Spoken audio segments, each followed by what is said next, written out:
La tormenta había pasado, pero lo que encontró en su potrero desafiaba toda lógica. Arturo Vega estaba revisando su ganado cuando las vio.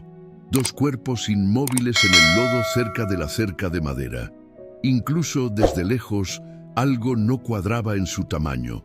Al acercarse, se le heló el aliento. Eran dos mujeres. No mujeres ordinarias, eran gigantes entre su gente, yaquis, reconoció por el patrón de los bordados en sus túnicas de cuero rasgadas. La menor medía al menos 1,80 m de altura. La más grande, que yacía inconsciente con el rostro vuelto hacia un lado, se acercaría a los 2 metros de pie. Sus hombros eran más anchos que los de cualquier hombre que Arturo hubiera visto en la frontera. Ambas llevaban los músculos magros de guerreras entrenadas, sus cuerpos marcados por las cicatrices de antiguas batallas. La sangre se filtraba por la ropa rasgada de la mujer más pequeña, mientras que la respiración de la más grande llegaba en jadeos difíciles e irregulares. Ambas habían huido de algo o de alguien lo suficientemente peligroso como para separarlas de cualquier protección que tuvieran. Arturo sintió que cada instinto de supervivencia le gritaba la verdad que todo colono aprendía en la frontera.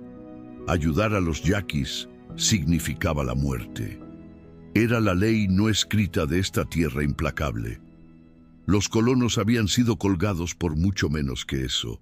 Pero cuando la mujer más grande abrió lentamente los ojos y los fijó en su rostro, Arturo vio algo que destrozó todas sus suposiciones sobre los guerreros indígenas. No había furia ni odio en esa mirada, solo miedo humano, desesperado y puro. El mismo tipo de terror que Arturo había sentido al ver a su ganado morir lentamente durante la sequía. El saber que se estaba completamente indefenso ante fuerzas más grandes que uno mismo. La mujer intentó hablar, su voz profunda y fuerte a pesar de sus heridas, pero solo logró susurrar unas pocas palabras en su lengua nativa antes de que la conciencia la abandonara de nuevo. De pie sobre dos gigantes que podrían haberlo aplastado con sus propias manos, Arturo Vega se enfrentó a un dilema que definiría no solo su muerte, sino su vida. La elección que lo cambiaría todo se reducía a 3 minutos de decisión y 2 gigantes moribundas. Arturo se arrodilló a su lado, sus manos temblando mientras evaluaba las heridas. Incluso acostadas, su tamaño era absolutamente intimidante. El cuerpo de la mujer más pequeña se extendía por casi 2 metros. Sus brazos eran más musculosos que las piernas de la mayoría de los hombres. La más grande era una verdadera giganta, probablemente de 2 metros de altura. Sus piernas eran tan anchas que su tamaño era simplemente desconcertante. La más pequeña había recibido algo afilado en las costillas, una rama quizás, o algo peor. Sangre oscura manchaba la tierra bajo su enorme cuerpo y su respiración se aceleraba con cada exhalación, el patrón que Arturo conocía bien de los animales agonizantes. Le quedaba tal vez 1 hora, posiblemente menos. Arturo vivía a 30 kilómetros del vecino más cercano, a 60 kilómetros del pueblo. Aquí, ayudar a los yaquis significaba firmar su propia sentencia de muerte si los otros colonos se enteraban. Ya se había colgado a hombres por menos, acusado de colaboración, de tomar partido en una guerra que no ofrecía piedad a nadie. La respiración más superficial de la herida se profundizó aún más. Arturo podía sentir que la muerte se acercaba. «Por favor», susurró la mujer aún consciente en un español entrecortado, su voz con un tono de autoridad que dejaba claro que estaba acostumbrada a ser obedecida. «Ayuda, hermana». La palabra hermana lo golpeó como un puñetazo físico. Le trajo recuerdos de su propia hermana, Rebeca, que había muerto de fiebre 5 años atrás. Pero al mirar a estas 2 enormes mujeres, comprendió que representaban algo mucho más peligroso que la lealtad familiar. Eran de la realeza yaqui, hijas guerreras cuya desaparición llevaría a partidas de guerra enteras en busca de respuestas. Los truenos retumbaban a lo lejos. Se acercaba otra tormenta. 2 gigantes morirían en su potrero si no hacía nada. Sus vecinos encontrarían los cuerpos con el tiempo. La historia sería sencilla.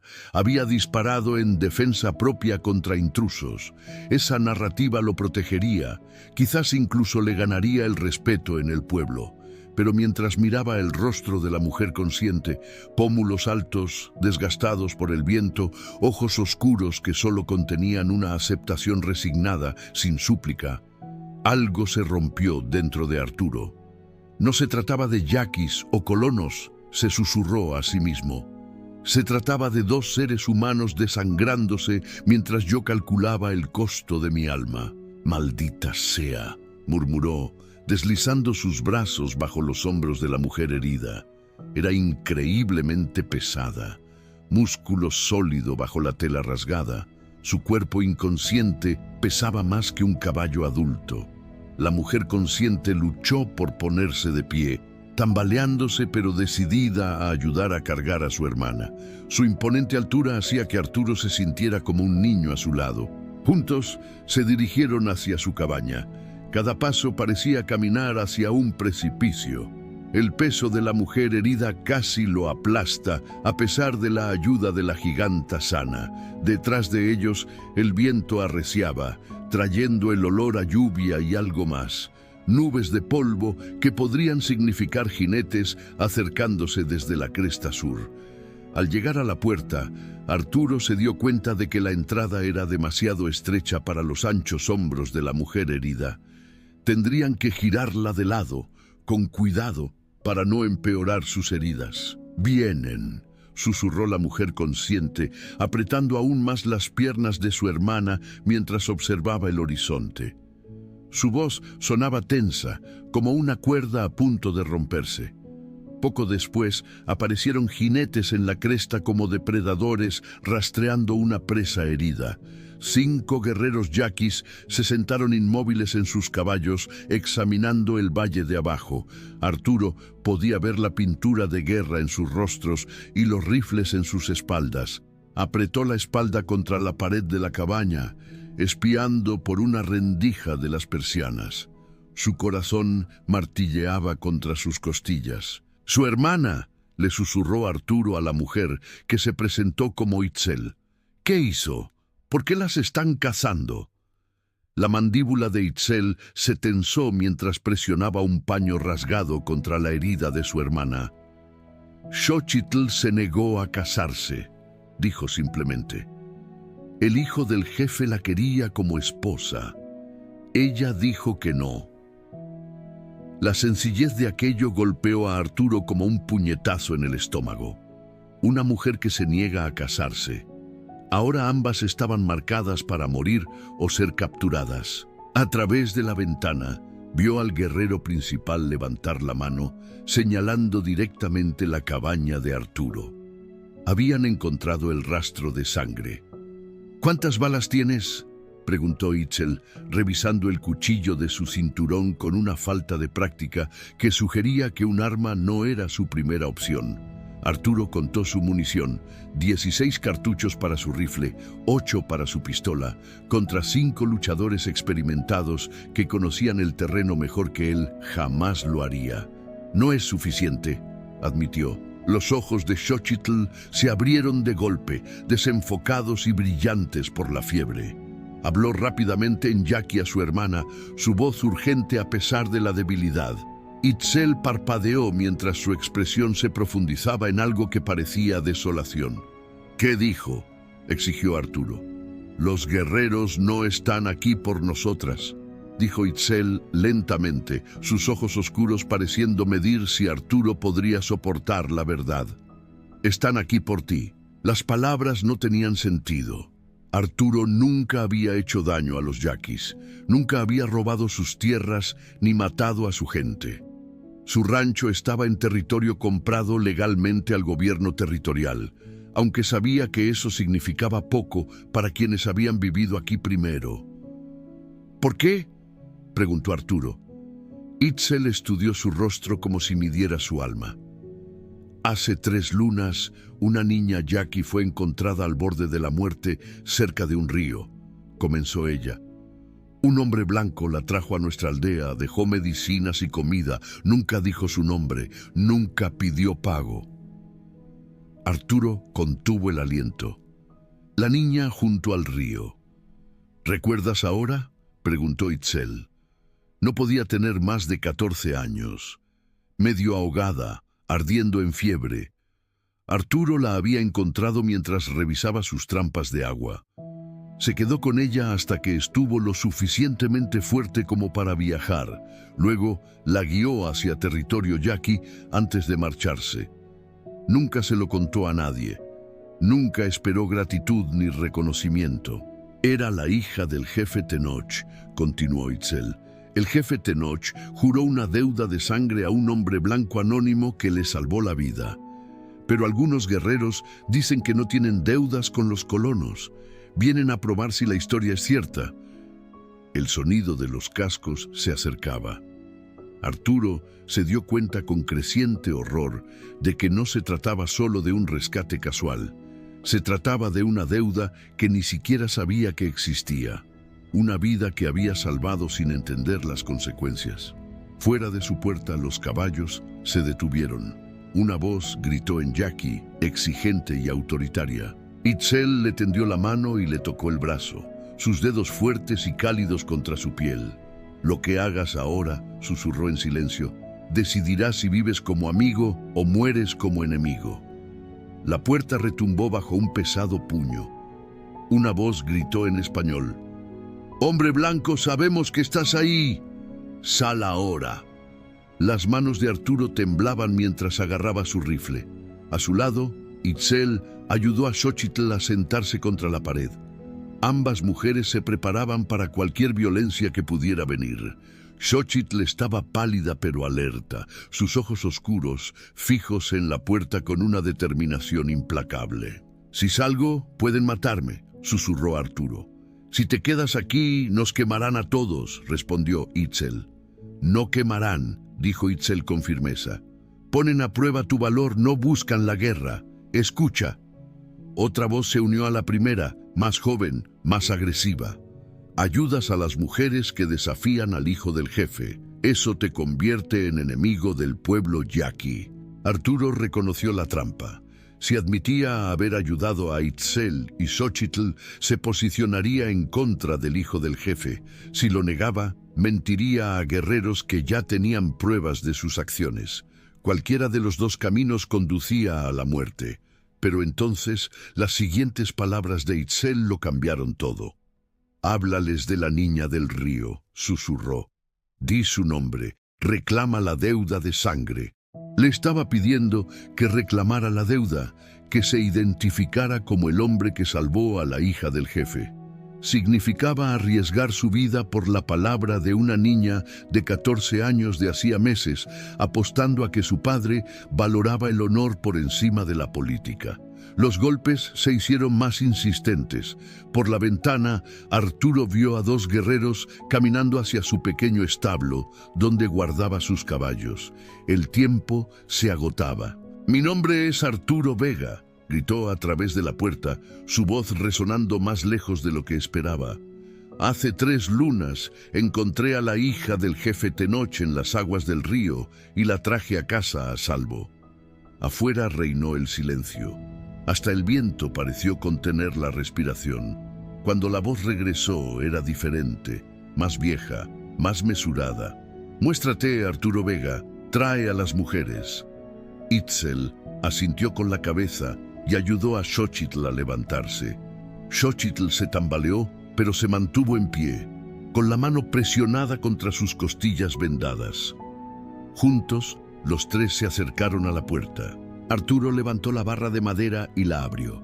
5 guerreros yaquis estaban sentados en sus caballos en el patio, con la pintura de guerra marcada en sus rostros. Pero ahora podía ver algo más en sus expresiones. Incertidumbre, quizás incluso respeto. El líder, Un hombre con mechones grises entre su cabello negro estudió a Arturo con intensa curiosidad. «Eres más pequeño de lo que describió la hija», dijo el guerrero. Dijo que el hombre blanco era un gigante que luchaba contra los espíritus del río. A pesar de todo, Arturo casi sonrió. Los niños siempre hacen las historias más grandes que la vida. Solo soy un ranchero. La encontré enredada en ramas caídas. La ayudé a liberarse. La mirada del líder se desvió hacia Itzel y Xochitl. Estas mujeres avergonzaron al hijo del jefe. ¿Por qué las ayudas?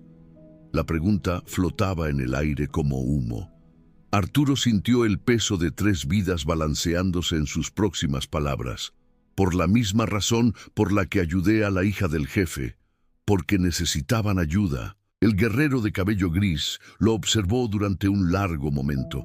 Luego giró su caballo hacia los demás. Hablaron en yaqui rápido, sus voces bajas pero urgentes. Cuando terminaron, el líder miró a Arturo con algo que podría haber sido aprobación. «El jefe Tenoch llega al amanecer», anunció. «Él decidirá si la deuda de sangre cubre la rebeldía de estas mujeres. Esperarás». La noche más larga de la vida de Arturo se extendía por delante como una sentencia de muerte, esperando el amanecer. Después de que los guerreros desaparecieron en la oscuridad, ayudó a Itzel a cambiar los vendajes de Xochitl a la luz de un farol. La herida de Xochitl había dejado de sangrar, pero la infección seguía siendo una amenaza real. La carne desgarrada a lo largo de sus costillas parecía inflamada e hinchada, aunque nunca se quejó. «¿Me matará?», preguntó Arturo en voz baja, viendo a Itzel trabajar con manos expertas. «El jefe Tenoch es un hombre justo», respondió ella sin dudar, encontrando sus ojos. «Pero su hijo tiene muchos amigos entre los guerreros. Dicen que el matrimonio con Xochitl traería la paz entre clanes». Hizo una pausa, probando la firmeza de un nudo. «La paz vale más que la vida de un hombre blanco». La brutalidad de la honestidad era más aguda que cualquier amenaza. Arturo entendía de política. Había visto la rapidez con que cambiaban las alianzas cuando la supervivencia estaba en juego. Su muerte podría ser el precio de la armonía tribal. «¿Por qué se negó?», preguntó Arturo, asintiendo con la cabeza hacia Xochitl, que dormitaba inquieta contra la pared. El rostro de Itzel se endureció. El hijo del jefe ya tenía 3 esposas. Golpeó a 2 hasta que perdieron a sus bebés. Las mujeres vieron lo que pasa cuando dices que no. Lo miró a los ojos. Hay cosas peores que la muerte. Después de eso, trabajaron en silencio. El peso de las posibilidades pesaba como nubes de tormenta. Afuera, los coyotes aullaban por el valle, sus voces agudas de hambre. Arturo se encontró contando las horas, preguntándose si viviría para volver a oírlos. Cerca de la medianoche, Xochitl se despertó, su fiebre finalmente cediendo. Habló en voz baja con su hermana en yaqui. Luego se volvió hacia Arturo con ojos claros e inteligentes. «Gracias», dijo en un español cuidadoso, «por ayudar cuando la ayuda trae peligro. Cualquiera habría hecho lo mismo». Ambas mujeres intercambiaron una mirada que sugería lo contrario. «Los hombres blancos han ayudado a los yaquis antes», continuó Xochitl lentamente, «pero nunca han arriesgado sus vidas por mujeres que traen problemas. Tú eres diferente». Itzel se levantó, yendo a la ventana para comprobar el horizonte. «Diferente. Quizás por eso sigues vivo cuando llegue el jefe. Quizás por eso escuchó las palabras de su hija sobre el río. O quizás por eso me mata rápido en lugar de lento», dijo Arturo, intentando hacer un chiste, pero escuchando el miedo en su propia voz. Itzel se volvió hacia él, y a la luz del farol se dio cuenta de algo en su expresión que le hizo contener la respiración. No lástima ni gratitud, sino reconocimiento, como si viera algo en él que él no veía en sí mismo. «Te observamos esta noche», dijo Itzel. Vimos cómo te mueves, cómo piensas, cómo eliges. Se acercó, lo suficientemente cerca como para que pudiera oler la salvia en su cabello y ver la fuerza en sus ojos oscuros. No eres como los otros hombres blancos que hemos conocido. La observación flotó entre ellos, pesada de posibilidades y peligros. Arturo sintió un calor subirle por el pecho, una atracción que no tenía derecho a sentir. Con la muerte acechando al amanecer, un sonido afuera los hizo congelarse. Caballos moviéndose lenta y firmemente a través de la oscuridad. Demasiado temprano para el jefe, pero demasiado tarde para visitantes amistosos. Itzel se apretó contra la ventana, su cuerpo tenso como un arco estirado. 3 jinetes no yaquis, susurró con urgencia. Hombres blancos con placas, federales. El estómago de Arturo se heló. Si los colonos descubrían a las mujeres yaquis en su cabaña, la confrontación de mañana con el jefe Tenoch sería el menor de sus problemas. Afuera, una voz familiar llamó en la noche. «Vega, sabemos que estás ahí. Sal despacio. Manos donde podamos verlas». El comandante federal Samuel Morales entró en la luz del poste, su placa reflejando como una advertencia. Detrás de él, otros 2 policías se desplegaron por el patio de Arturo con las manos apoyadas en los cinturones de sus armas con facilidad práctica. «Vega, tenemos informes de yaquis en esta zona», anunció Morales, su voz cargada con la autoridad de la ley federal. Un grupo de rastreadores dice que se dirigieron en esta dirección después de atacar la propiedad de un colono en la región. ¿Has visto algo? La sangre de Arturo se heló. Si se había atacado una propiedad, los colonos clamarían por sangre yaqui. Cualquier yaqui encontrado sería fusilado en el acto, sin hacer preguntas. A su lado, sintió el enorme cuerpo de Itzel tensarse en la puerta. Casi 2 metros de guerrera entrenada lista para luchar si era necesario. Incluso herida, era más peligrosa que los 3 hombres de la ley juntos. «No he visto a ningún yaqui», dijo Arturo, saliendo y cerrando la puerta tras de sí. Su cuerpo parecía pequeño e inadecuado, bloqueando la entrada. Sabiendo que 2 mujeres, cada una capaz de aplastar a estos hombres con sus propias manos, esperaban dentro. Morales lo estudió con ojos desconfiados. «Es extraño porque hay sangre en tu porche, Vega, sangre fresca y bastante». Hizo un gesto a uno de sus hombres que inmediatamente comenzó a examinar las manchas oscuras en la tierra. «Me corté cortando leña», mintió Arturo suavemente. «El hacha resbaló en la madera mojada y me abrió». «Muéstrame el corte», exigió Morales. La mente de Arturo se aceleró. Podía fingir una herida, quizás usar su cuchillo para crear una nueva. Pero Morales no era tonto. Un comandante federal sabría la diferencia entre sangre vieja y nueva, entre una herida real y una fabricación. Llamó al hombre que examinaba las manchas, dijo Morales. «No es de una sola persona. Patrones diferentes, cantidades diferentes. Y estas huellas», señaló las marcas en el barro, «son enormes, más grandes que las de cualquier colono que haya visto». Los ojos de Morales se entrecerraron mientras estudiaba las enormes huellas que claramente pertenecían a las gigantes hermanas yaquis. «¿Qué tipo de gente estás alojando aquí, Vega?» «No sé de qué hablas», respondió Arturo, pero el sudor le corría por la frente. Morales sacó su pistola. «Aléjate de esa puerta. Vamos a registrar tu casa». «¿Tienes una orden?», preguntó Arturo, aunque sabía que allí no importaba.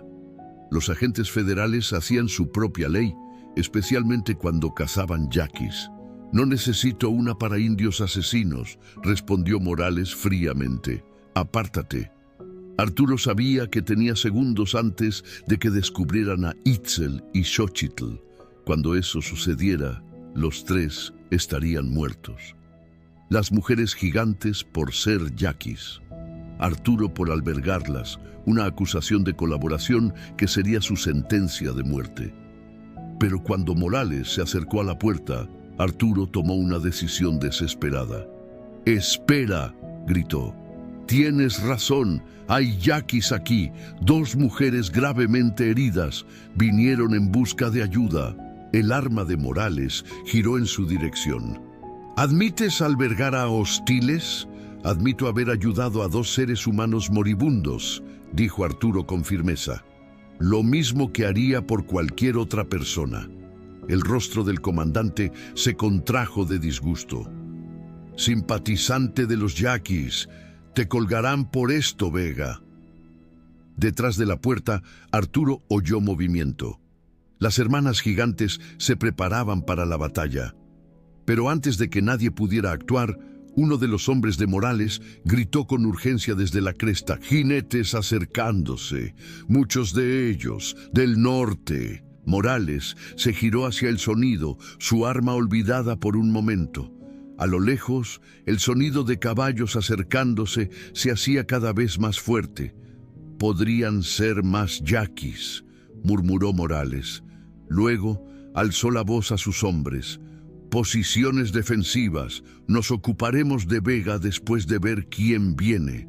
Mientras el hombre de la ley corría a guarecerse, Arturo se dio cuenta de que llegaban refuerzos, pero si venían como salvación o como perdición, dependería enteramente de quién cabalgara desde la oscuridad hacia su cabaña. El sonido de los cascos se acercaba, trayendo consigo el peso del juicio que llegaría con el amanecer.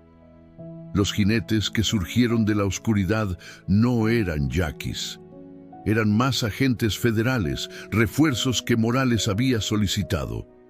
El comandante superior gritó mientras desmontaba rápidamente: «Comandante Morales, recibimos órdenes de la capital. Todos los yaquis albergados por colonos serán interrogados sobre homicidios en la región». La confianza de Morales regresó con el apoyo adicional. 6 policías armados rodeaban la propiedad de Arturo, haciendo imposible la resistencia. «Registren todos los edificios», ordenó Morales. «Traigan a todos los que encuentren». El corazón de Arturo se hundió. Su confesión los había condenado a todos. En pocos minutos, Itzel y Xochitl serían descubiertas y los 3 estarían muertos o encarcelados. Pero Itzel sorprendió a todos al salir voluntariamente de la cabaña. Su enorme cuerpo llenó la puerta antes de que emergiera a la luz del farol. Incluso los experimentados agentes federales retrocedieron involuntariamente. Nadie había visto nunca a una mujer yaqui de su tamaño y porte. Se comportaba como la realeza, su cuerpo de casi 2 metros moviéndose con gracia mortal, a pesar de sus heridas. «Soy Itzel, hija del jefe Tenoch», anunció en un español claro. «Este hombre salvó la vida de mi hermana cuando estaba muriendo. La ley yaqui protege a quienes muestran misericordia con nuestro pueblo». Xochitl siguió a su hermana afuera, su imponente altura y estructura muscular haciendo que los federales intercambiaran miradas nerviosas. Estas no eran mujeres yaquis comunes. Eran gigantes entre su gente, guerreras entrenadas que podían matar con sus propias manos. Morales levantó su rifle hacia las hermanas. «La ley yaqui no significa nada para el gobierno federal, mujeres. Vienen con nosotros». «No», dijo Itzel simplemente, su voz profunda cargada de autoridad absoluta. «No tienes elección», respondió Morales, pero la incertidumbre se coló en su voz. Algo en la confianza de estas mujeres gigantes sugería que sabían algo que él no sabía. Itzel sonrió, una expresión fría que le recordó a Arturo el rostro de su padre. «Mi padre viene al amanecer. Él hablará por nosotras entonces. Hasta el amanecer permaneceremos bajo la protección de la deuda de sangre que se le debe a este hombre». «¿Qué deuda de sangre?», exigió Morales. Xochitl dio un paso adelante. Su enorme cuerpo proyectaba largas sombras por el patio. «Hace 3 lunas, el ranchero blanco salvó a la hija menor del jefe de ahogarse. La ley yaqui dice que una deuda de sangre de por vida debe ser honrada. Este hombre reclamó la deuda esta noche cuando nos ayudó». Los federales intercambiaron miradas. Habían oído hablar de las deudas de sangre de los yaquis, obligaciones sagradas que incluso las partidas de guerra honraban. Pero nunca se habían encontrado con una situación en la que un colono blanco pudiera reclamar tal protección. «Eso es superstición indígena», dijo Morales. «La ley federal anula las costumbres tribales». «¿De verdad?», preguntó Itzel en voz baja. «Entonces explique por qué el gobernador territorial firmó un tratado el invierno pasado reconociendo las costumbres legales de los yaquis en asuntos que involucran a miembros de la tribu». El rostro de Morales palideció. El tratado era real, una necesidad política para evitar una guerra total.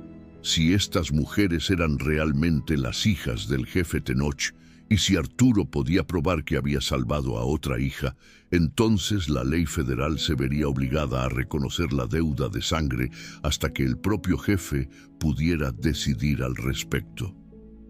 «Esperaremos hasta el amanecer», dijo Morales finalmente. «Pero si su padre no aparece o si su decisión no cumple con los requisitos federales, los tres vendrán con nosotros». Mientras los federales establecían un perímetro alrededor de la propiedad, Arturo se dio cuenta de que todo dependía ahora de lo que decidiera el jefe Tenoch cuando llegara con su consejo. Las hermanas gigantes le habían comprado una noche, pero el amanecer traería un juicio que podría significar la vida o la muerte para todos ellos.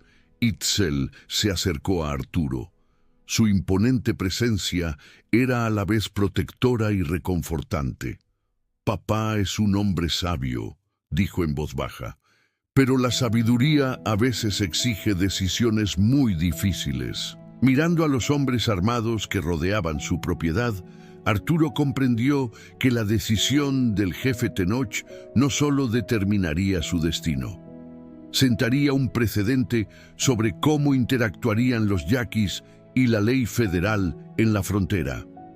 A medida que avanzaba la larga noche, todo lo que podían hacer era esperar el amanecer y esperar que la sabiduría resultara más fuerte que la política.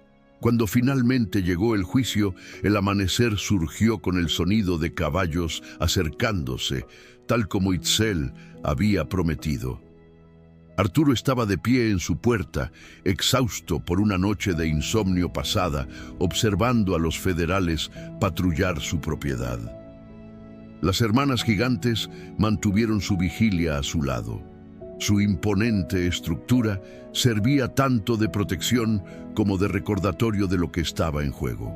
El comandante Morales salió de detrás de su barricada improvisada, con el rifle preparado mientras nubes de polvo aparecían en el horizonte norte.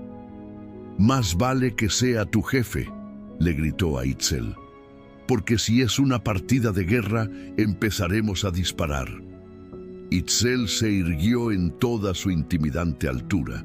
Sus casi 2 metros de músculos entrenados proyectaban una larga sombra a la luz de la mañana. «Mi padre viene como prometió. Hablará tanto por la ley yaquí como por la ley federal». Los jinetes se materializaron del polvo. No la enorme partida de guerra que Morales temía, sino el jefe Tenoch, con un grupo cuidadosamente elegido de 5 ancianos, sus rostros pintados para la ceremonia formal. Se acercaron lenta y deliberadamente, cada movimiento calculado para mostrar respeto tanto por la tradición yaquí como por la autoridad federal. El jefe Tenoch desmontó con la dignidad de un hombre acostumbrado a mandar. Era mayor de lo que Arturo esperaba, quizás 50 inviernos, pero su cuerpo tenía la fuerza magra de un superviviente.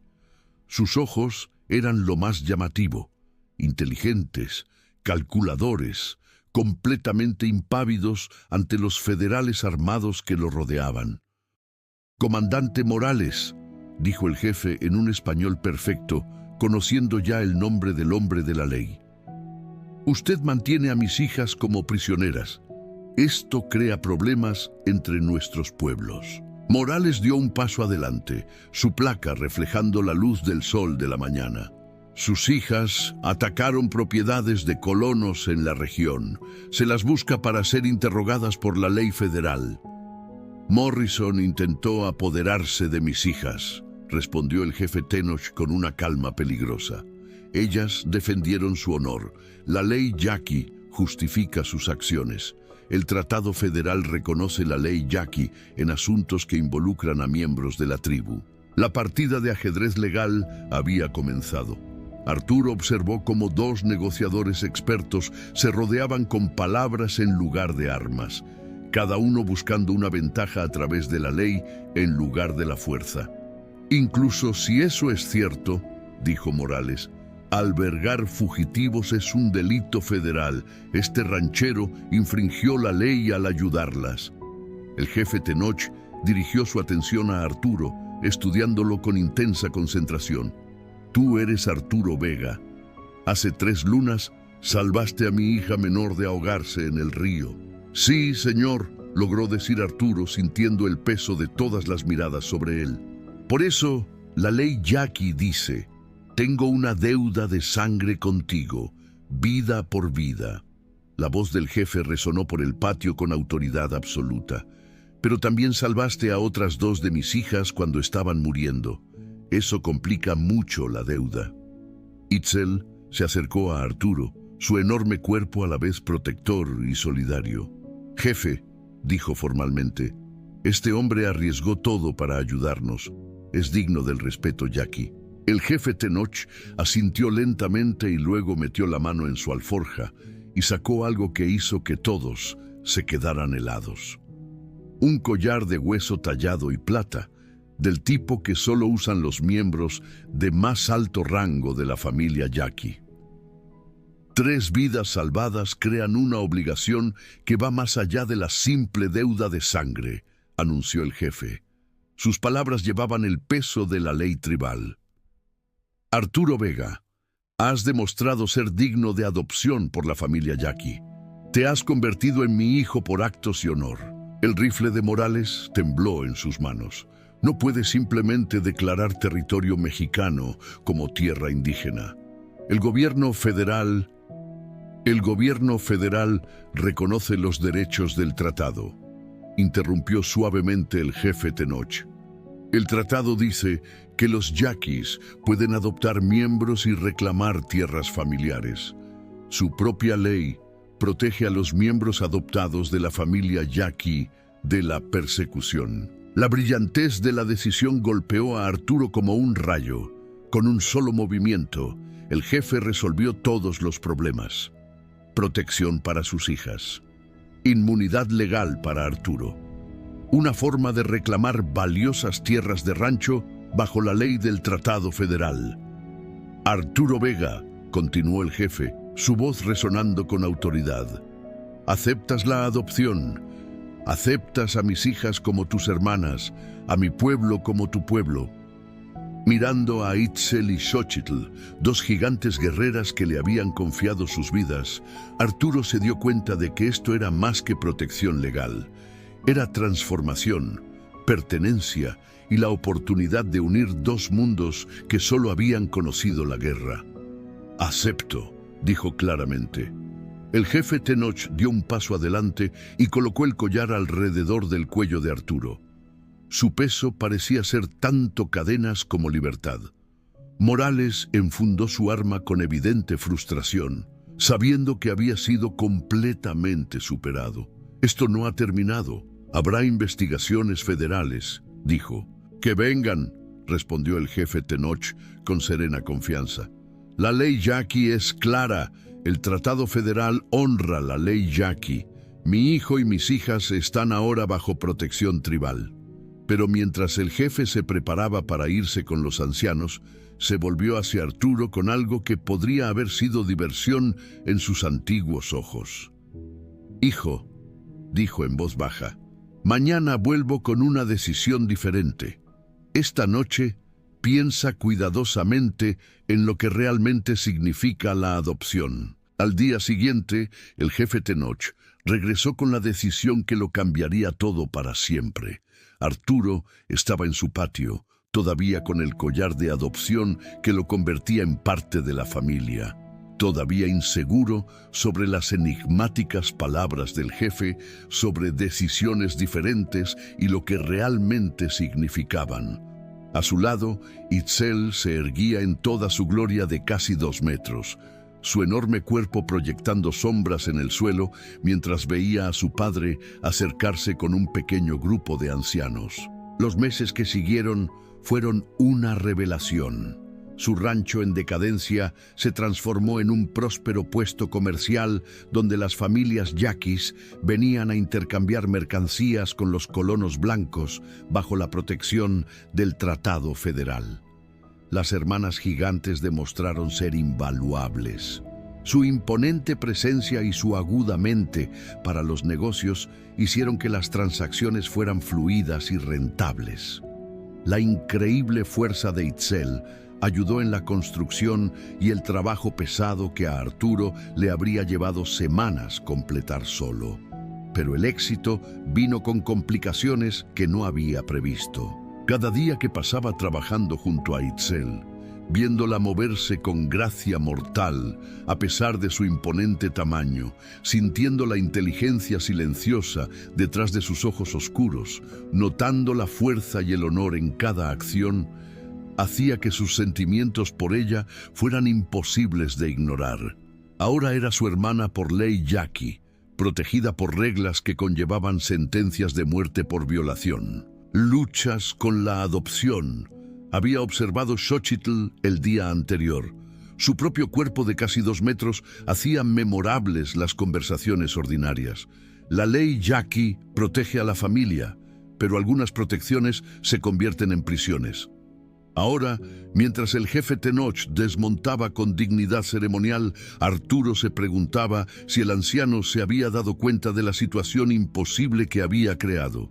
«Hijo mío», comenzó el jefe, su voz cargada con el peso del juicio final, «has honrado bien la adopción.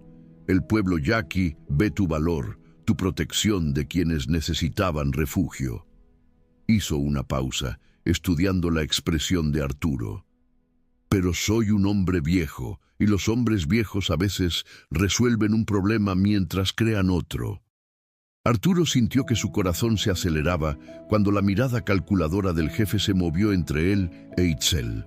«Cuando te hice hermano de mis hijas», continuó el jefe Tenoch, «resolví el problema de la ley, pero creé un problema del corazón». Hizo un gesto hacia la mujer gigante que estaba a su lado. Itzel es una guerrera entrenada para luchar y liderar, pero también es una mujer que elige su propio camino. La ley yaqui respeta tales elecciones. Itzel dio un paso adelante, su imponente altura haciendo que incluso su padre pareciera pequeño en comparación.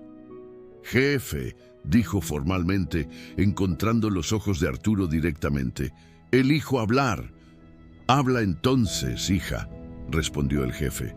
«Este hombre ha demostrado un honor superior al de cualquier hombre blanco que he conocido», comenzó Itzel, su voz profunda resonando por el patio.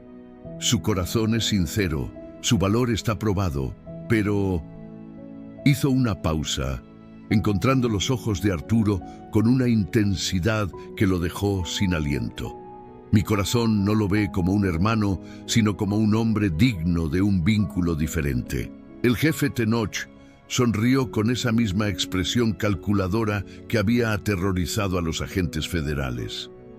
«La ley yaqui también tiene una solución para esto. Un hermano que demuestra ser digno puede ser liberado del vínculo familiar por la palabra del jefe, si la otra familia está de acuerdo». Se volvió hacia Xochitl. «Hija menor, ¿qué dices?» El enorme cuerpo de Xochitl se irguió en su impresionante altura. «Libero a Arturo Vega de la Hermandad. Se ha ganado el derecho de elegir su propio camino». Sonrió, su sonrisa transformando sus imponentes rasgos, e Itzel esperó el tiempo suficiente antes de dejar que la alegría se desbordara. Entonces pronunció la decisión final, anunció el jefe Tenoch, su voz resonando con autoridad. «Libero a Arturo Vega de la adopción. Ya no es mi hijo por ley. Las palabras flotaron en el aire como humo. Pero si lo desea, puede convertirse en mi hijo por matrimonio. Si mi hija gigante acepta tenerlo. La ceremonia que siguió fue diferente a todo lo que la frontera había visto. Las tradiciones yaquis se mezclaron con el derecho territorial, creando una boda que era legal en ambos mundos. Las autoridades federales, aún dolidas por su anterior derrota legal, solo pudieron observar cómo Arturo se casaba con una de las familias yaquis más poderosas del territorio.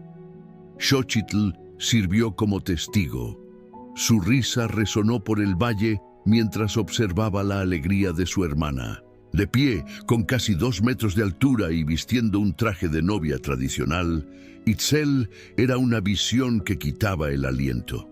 Una gigante entre las mujeres, hermosa y mortal, que elegía el amor por encima del deber. El puesto comercial prosperó más allá de todas las expectativas. La inusual visión de 2 yaquis gigantes trabajando junto a su nuevo cuñado se convirtió en leyenda en todo el territorio. Los colonos venían de cientos de kilómetros solo para ver a las mujeres que eran más altas que la mayoría de los hombres y podían trabajar más que 3 personas comunes. La investigación federal cesó por completo cuando la capital se dio cuenta del valor político de una relación comercial pacífica. El pequeño rancho que antes significaba fracaso se convirtió en la base de un nuevo tipo de comunidad fronteriza donde el tamaño significaba respeto y la fuerza servía a la paz. La decisión verdaderamente impactante del jefe Tenoch había sido revelada. No solo adoptar a un colono blanco, sino orquestar una intrincada partida de ajedrez legal que liberó a su hija para casarse por amor, manteniendo el honor tribal y la protección federal. 6 meses después, mientras Arturo observaba a su imponente esposa dirigir la construcción de su casa ampliada, se dio cuenta de que algunas de las mayores bendiciones de la vida vienen disfrazadas de complicaciones imposibles. Las gigantes hermanas yaquis le habían traído no solo amor y prosperidad, sino un lugar en un mundo mucho más grande de lo que jamás había imaginado posible. Itzel estaba embarazada cuando llegó el primer bebé, una niña que heredó la altura y la fuerza de su madre, pero también el corazón compasivo de su padre. Mientras Arturo la acunaba en sus brazos esa primera noche, comprendió completamente por qué el jefe Tenoch había sonreído tan misteriosamente. La verdadera sabiduría no era elegir entre 2 mundos, era crear un tercero donde ambos pudieran prosperar.